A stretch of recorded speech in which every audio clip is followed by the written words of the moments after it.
Assalamualaikum warahmatullahi wabarakatuh. How are you today, Ananda Solihah? Apa kabarnya hari ini? Semoga semuanya dalam keadaan sehat-sehat saja ya. Dan Ustazah, Alhamdulillah, amazing, Allahu Akbar. Okay. Ananda Solihah, today we will study Bahasa Indonesia, tema 4, subtema 1. Okay, before starting our activities today, let's say Basmalah, Bismillahirrahmanirrahim, and opening prayer, Bismillahirrahmanirrahim. Rabbi zidni ilma, warzuqni fahma, waj'alni minas solihin. Nah, dengan doa belajar ini, semoga Allah menambahkan kepada kita ilmu dan Allah karuniakan kepada kita kepahaman serta keberkahan dalam mempelajari ilmu. Oke, anak-anak soleh-solehah tetap semangat belajar ya. Nah, hari ini Ustazah akan menyampaikan pelajaran atau kita akan belajar bersama di muatan bahasa Indonesia. Nah, kita sudah masuk ke tema 4. Kemarin kita di PPKN tema 4 juga. Nah, hari ini kita jalan-jalan ke bahasa Indonesia. Nah, hari ini kita masuk ke subtema 1, yaitu kewajiban dan hakku di rumah. Nah, untuk bahasa Indonesia ini kita akan belajar tentang kalimat saran. Nah, kalimat saran itu apa sih? Anyone knows? Adakah yang tahu? Nah, kalimat saran adalah kalimat yang berisi pendapat untuk menyelesaikan suatu permasalahan. Nah, kalau kita ingin menyelesaikan suatu permasalahan atau ada kesalahan teman kita atau saudara kita yang salah penyampaiannya atau salah perbuatannya, biasanya kita sering bahasanya itu kita menyarankan kepada saudara kita atau kita memberi saran atau kita memberi nasihat. Nah, biasanya kita untuk memberi kalimat saran ini kepada orang lain dengan bahasa yang santun, bahasa yang baik. Sebagaimana di dalam Islam kita juga mengajarkan kita untuk berkata yang baik. Nah, kalimat saran dituliskan dengan ejaan sesuai dengan PUEBI. Apa itu PUEBI? Yaitu pedoman umum ejaan bahasa Indonesia. Nah, selain itu juga Anda soleh-solihah, kalimat saran juga ditulis dengan menyusun kalimat yang benar. Nah, kalau kita menyampaikan secara langsung atau kita langsung mengatakan kepada saudara kita, kita mengatakannya dengan bahasa yang santun. Begitu juga halnya dengan kita misalnya ingin memberi saran dengan menulis tulisan atau ingin memberikan surat kepada saudara kita. Misalnya kita tidak mampu untuk memberikan sarannya secara langsung. Nah, boleh kita menuliskannya di dalam tulisan. Akan tapi kita tetap memenuhi kaidahnya ya, yaitu dengan bahasa yang santun dan baik. Nah, ini contohnya Ustazah berikan contoh. Kalimat saran biasanya kata-kata yang digunakan itu seharusnya atau hendaknya atau sebaiknya. Nah, 3 kata ini itu kata-kata yang baik pada saat kita memberikan saran atau kata-kata yang sopan. Contohnya, Siti, aku menyarankan sebaiknya kamu membuat tugas bagian ini saja.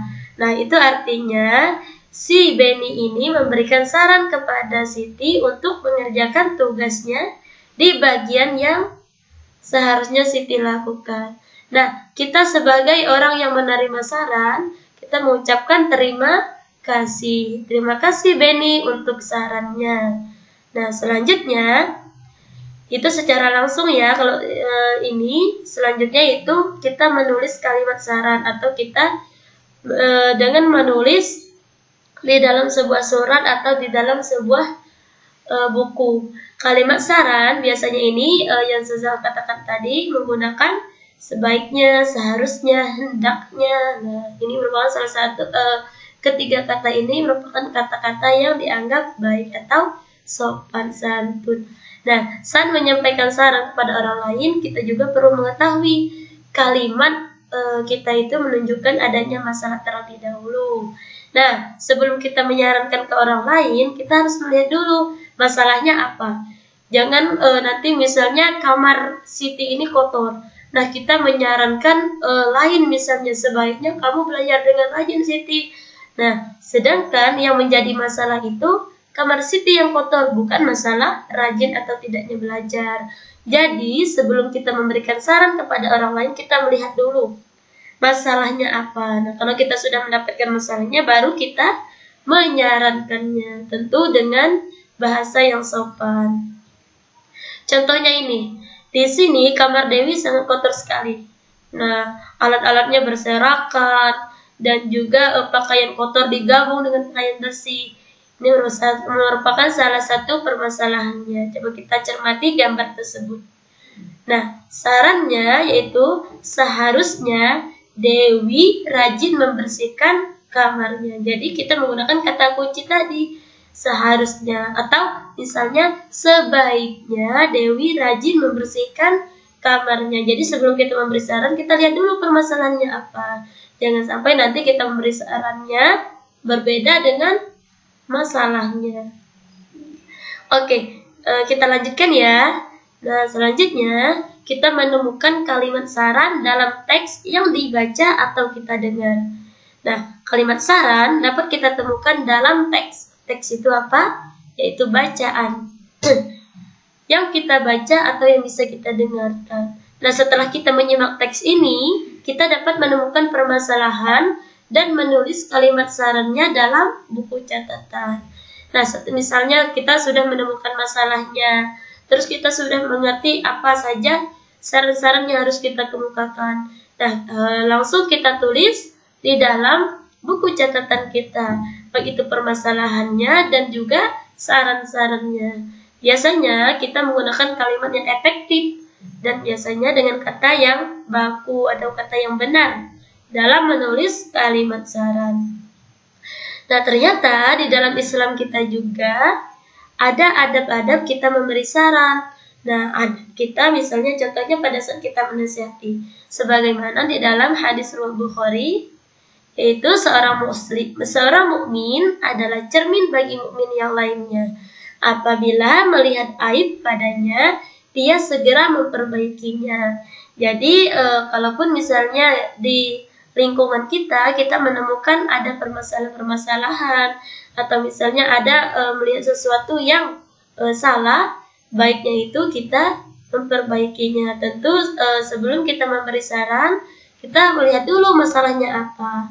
Nah, nanti kalau kita sudah menemukan masalahnya, baru kita memperbaikinya, tentu dengan adab yang baik atau dengan kalimat yang baik. Yang pertama, adabnya memberi saran di dalam Islam, niatkan untuk memperbaiki diri, bukan untuk pamer diri ya. Nah, bukan kita itu menyombongkan diri, misalnya kita punya ilmu, bukan.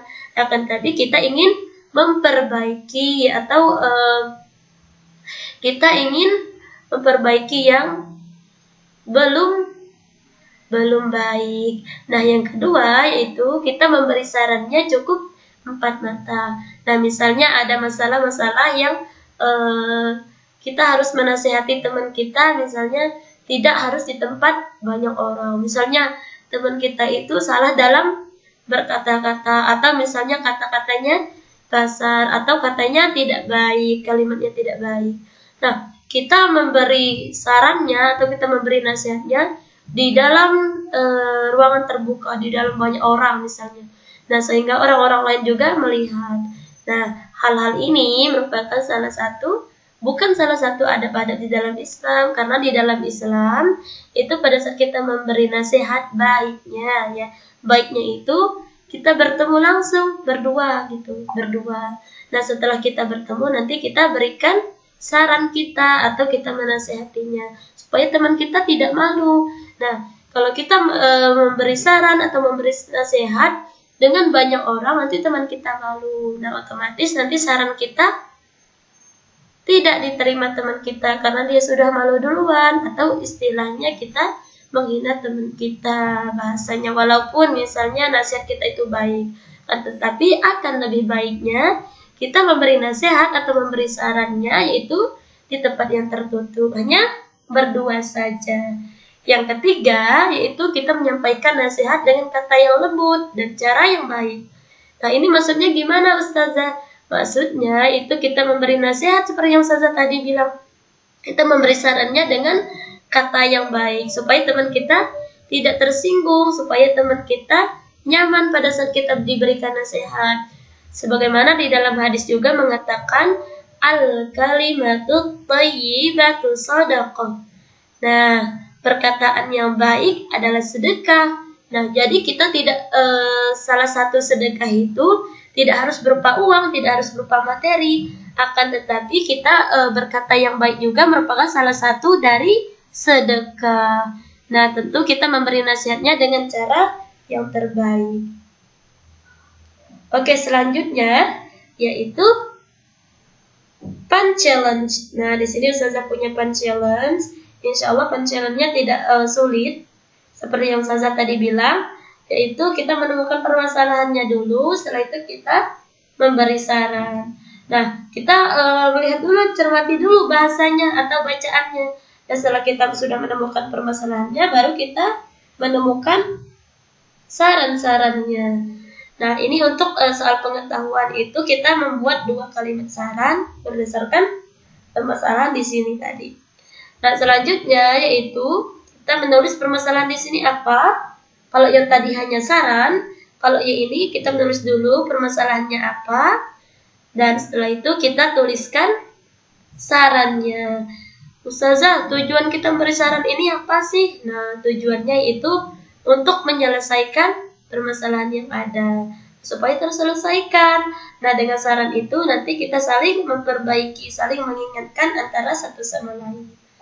Nah, anak-anak solihah, mungkin itu saja dari Ustazah hari ini. Tetap semangat belajar, tetap semangat menghafal, jangan lupa sholat tepat waktu. Itu saja dari Ustazah. To close our lesson today, let's say hamdalah, alhamdulillahirabbil alamin, and then kafaratul majlis prayer. Subhanakallahumma wa bihamdika asyhadu an la ilaha illa anta astaghfiruka wa atubu ilaik. Oke, Ustazah tutup ya. Wassalamualaikum warahmatullahi wabarakatuh. Stay safe, anak-anak solihah, stay healthy.